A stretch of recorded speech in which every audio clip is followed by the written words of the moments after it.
What are some deeply unsettling facts that you know? In 1933, a doctor named Karl Tanzler raided the tomb of a female patient with whom he'd become obsessed and stole her body. He lived with the corpse for 7 years. As the body fell apart, he attached the corpse's bones together with wire and coat hangers, and fitted the face with glass eyes. He was only caught when someone saw him dancing with the corpse in front of an open window. 21-year-old girl from South Carolina had a psychotic episode after using meth.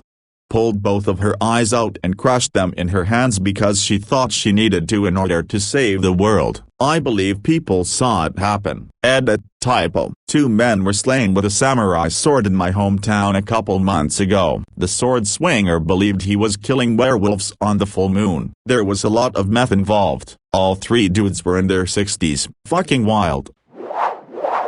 After the bombing of Hiroshima, black rain that contained radioactive material fell, and many didn't realize it until it was too late. Also, according to my Japanese professor, they didn't even have a word for the atomic bomb at the time. I unfortunately can't remember what she said they called it instead.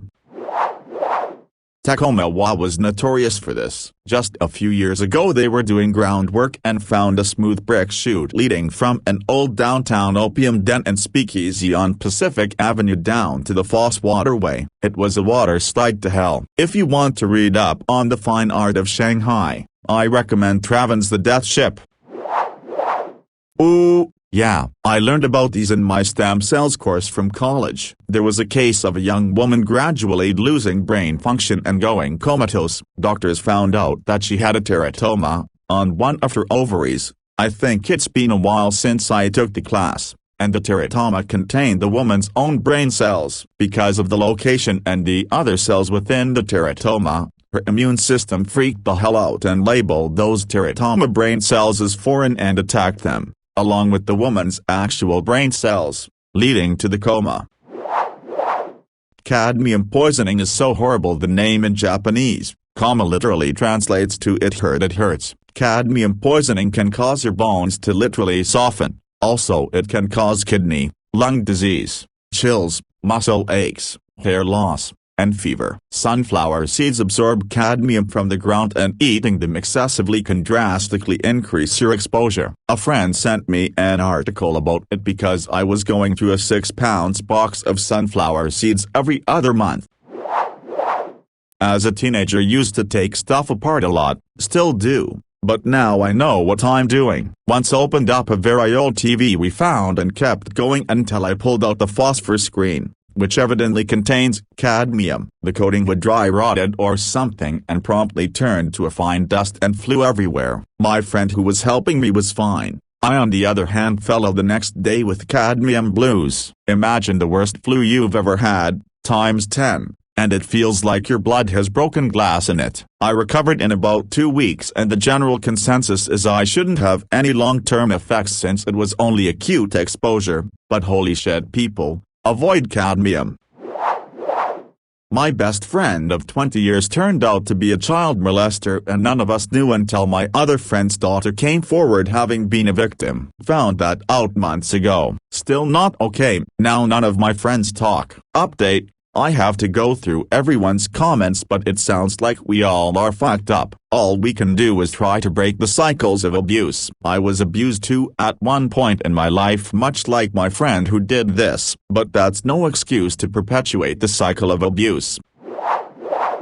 An injury to the brain can turn you into a completely different person, as well as removing your ability to comprehend that it did. It doesn't even have to be a particularly bad one either. It just has to hit the right part of your brain. I was thinking about Michael Schumacher recently and this came to mind. My dad had brain surgery for a tumor and his personality changed immediately. He lost all his social rules and became the friendly, joking, gregarious salesman he'd always been at work, but without any of the depth of personality. He remembered everything, and still did research for almost a year after that. But his social rules and any kind of deep personality were just gone. Doctor called it compensating for the loss by filling in with the salesman bullshit, and that's a very salesman thing to do, I've been in sales for 35 years and know the drill. It was hard on Mom to take care of him because, as she said, this is not my husband. This is the salesman people see when he's away from me. Shit eventually went to more normal brain cancer sickness and he eventually passed after a year. It was so weird to watch and know that there was a whole part of him that the surgeon scooped out that day.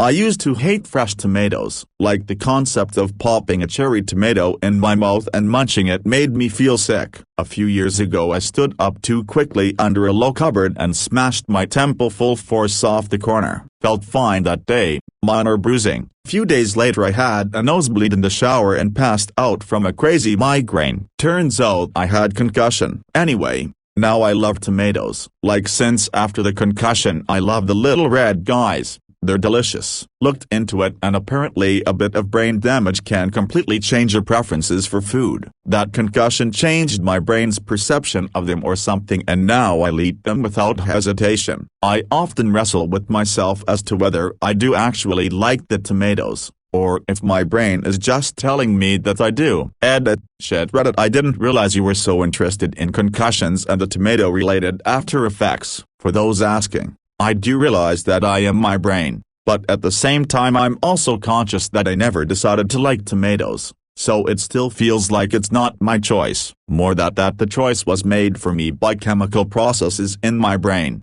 but I get that probably sounds stupid since it's my brain, it has to be my choice, etc. But is it? Double edit. My appetite changed.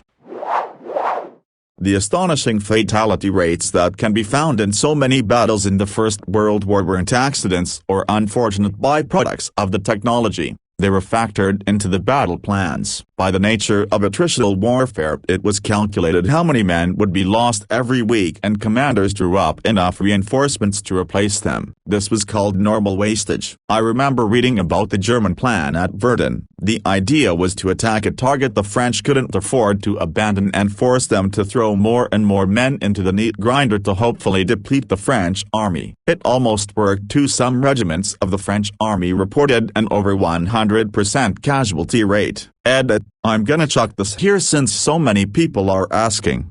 It's possible for the casualty rate to be over 100% because when men die or become wounded they get replaced to keep the unit at full strength, and if those men become casualties as well, it's possible for a unit of say 1,000 men to suffer 1,200 casualties over a particularly long and bloody battle like Verdun.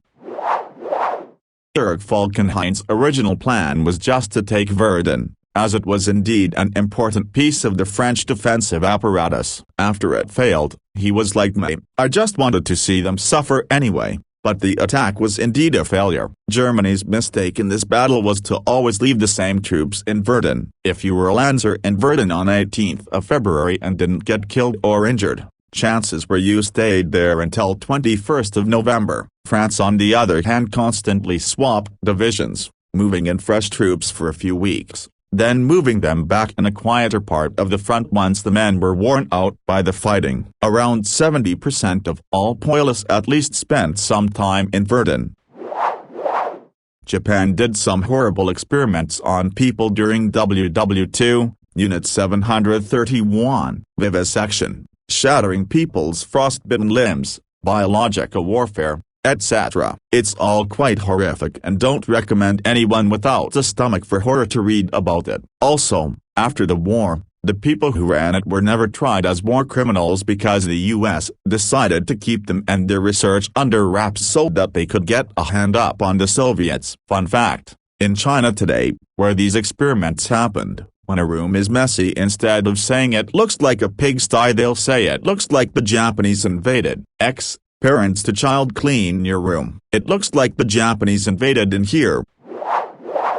In extreme cases of scurvy, your scars break down and old wounds reopen. Collagen keeps scars together and that collagen maintains itself throughout our lives. But without vitamin C, that process begins to halt and the collagen breaks down. Eat your fruits and veggies, folks. The weirdest thing about scurvy is how it's showing up in well-off people. Some modern diets cut out all fruits and vegetables, leading to very low vitamin C. People then start getting weird symptoms, like bleeding gums. There was a guy at my mate's uni who subsisted on nothing but cheese and bacon rolls and cheap cordial for a semester. Went to the doc. Doc took ages to diagnose him, because, naturally, who the fuck gets scurvy in the middle of Brisbane, Australia, in the 21st century? Edit, yes, I'm well aware of the urban legend. That also doesn't preclude it from happening in real life. If you're telling me that it's an urban myth that uni students have shitty nutrition, well, plus I met the guy, Scurvy Bob. He fucking hated the name Bob instead of his preferred diminutive Rob. But, let's face it, Bob sounded more 18th century piratical. He was fine with the scurvy bit. Instant food fixes are magical, and it's so wild to think about how fast your body will start using resources you give it. I got a stomach bug at one point. One of those ones where your body just empties from both ends. Sorry, I was messed up for days, super dehydrated, couldn't keep anything down. I could literally feel myself just getting weaker and weaker. In a random attempt to ingest something, anything, I ate a little Activia yogurt my mom had in the fridge, and literally an hour later, my stomach was totally fine again. Turns out those probiotics were everything I needed. It was absolutely incredible. Samuel Little in the U.S. has confessed to currently 93 murders. Investigators believe there are many more he doesn't even remember killing. He has killed so many. They bring him pictures and he goes, "Oh yeah, that's so-and-so. I killed her at a drive-in barbecue joint in Texas on a Wednesday night." And they were like, "Son of a bitch. No one knew where or when she was killed but us." And the body count keeps rising and rising. The way he recounted murders in the same way I would describe my morning commute, is the creepiest shit I had seen in a while. The way he described the woman, some in glowing terms, was enough to send a shiver down my spine. That dude is just a bit less human than the rest of us. The symptoms for a heart attack can be a lot milder than what is shown in movies or TV shows. I have seen people coming in with some discomfort and then passing due to a massive infarction. When we did the angiogram quite a few years ago, my grandma took my grandpa to see his GP, and while at his appointment the doctor noticed the symptoms of a heart attack on my grandma. The doctor had her sent to the ER. She had a massive heart attack and she said she only felt mildly nauseous. She's most likely only alive because the GP used to be a cardiothoracic surgeon but gave it up to be a small-town doctor. My grandma was in a care facility for the last year of her life, due to dementia. My uncle and mom have a bad relationship and were arguing in her room over what needed to be done for her, and she yelled at them in the most conscious manner, "Chuck, Heidi, stop fighting this instant," and then passed right there. She didn't recognize any of us for weeks before this. Good to know why that happened. I work in a hospital on many different wards as the equivalent of carer, I guess, so I've looked after many people at the end of their lives, many with dementia and lots without. It's extremely common knowledge with staff that most end-of-life patients appear to get a bit better before passing away. It's so heartbreaking to tell relatives, visitors that no, they're likely not making a miraculous recovery and they should probably say their goodbyes whilst the person is a bit more lucid. What's even worse is the number of people I've sat with and held their hand whilst they're in this slightly more lucid state. Truly brings me to tears when I have to answer where they are and where their family is. Thankfully I've never had someone pass on my shift whilst the family is still traveling in. You get pretty good at recognizing when someone is in their last hours. It's worth noting that nuclear weapons don't stay fresh for long without proper maintenance. A weapon that was lost decades ago couldn't detonate anymore by its own. You'd have to first sum of all fears it by bribing some Russian nuclear scientists to restore it to working order for you, which, while possible, isn't a skill set super easy to come by for your average garden variety terrorist.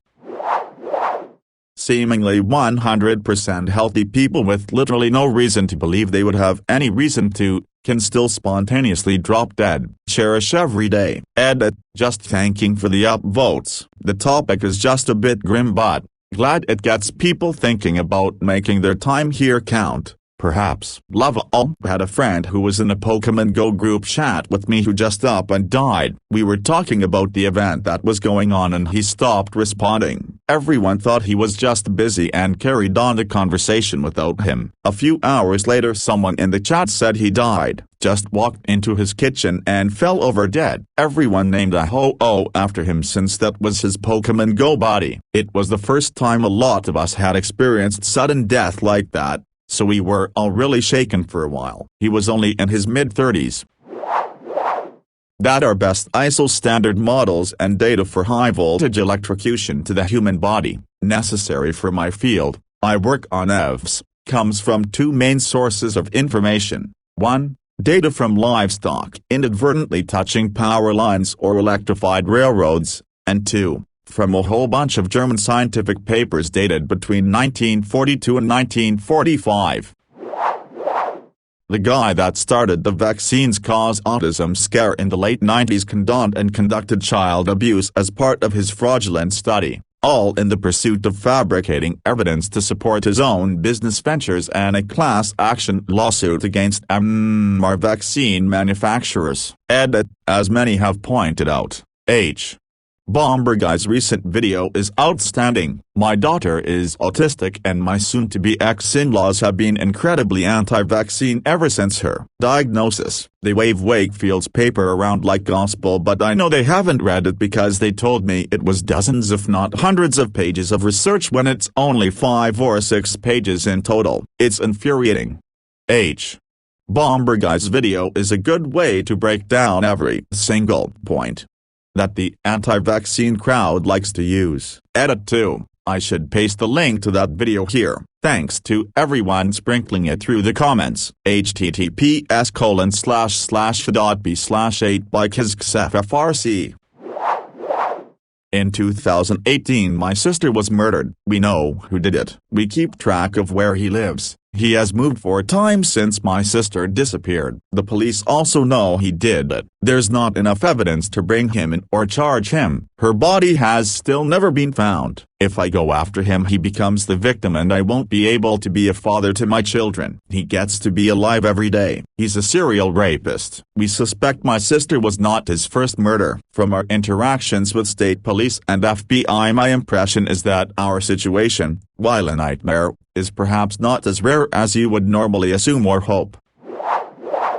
Same but my brother-in-law. He was a victim of a double murder to top it off. Killed while he was sleeping on his couch. Police are pretty sure who did it. Couldn't extract a confession and there wasn't enough evidence to charge him though. He lived in the house. That makes any DNA evidence left behind hard to point to as not belonging there. He may have stayed with the bodies for a few days before taking off. Left 2 people's corpses to rot in the heat for at least a week. I trusted the cops, and like you said, I have kids and couldn't go after him myself to get justice. Worst part was because it was a double murder. The local news at first reported it as a murder-suicide, and started calling his parents non-stop, asking some shitty questions about a guy that I never saw hurt a fly. My brother-in-law was a gentle guy.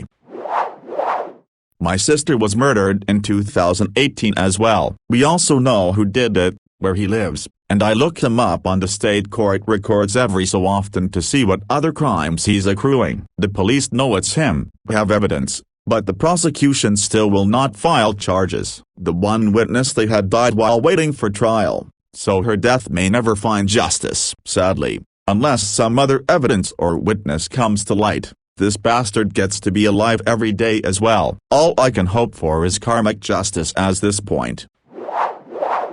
Hey, I have brittle bones, osteogenesis imperfecta. I broke my femur, the strongest bone in the human body, by being pushed into a bin. It fucking sucks not being able to play sports with your friends or be rough with them because you know if you do you'll end up with an express trip to the hospital. So much stuff is cut off because I don't wanna risk breaking something and it honestly fucking sucks. Wouldn't wish this on my worst enemy. Edit. Thank you so much everyone for your kind words and support. I'm not gonna do any of that cringy thanks for the awards and updates wholesome 100 strangers stuff. But thank you. If you want to ask a question, please feel free to.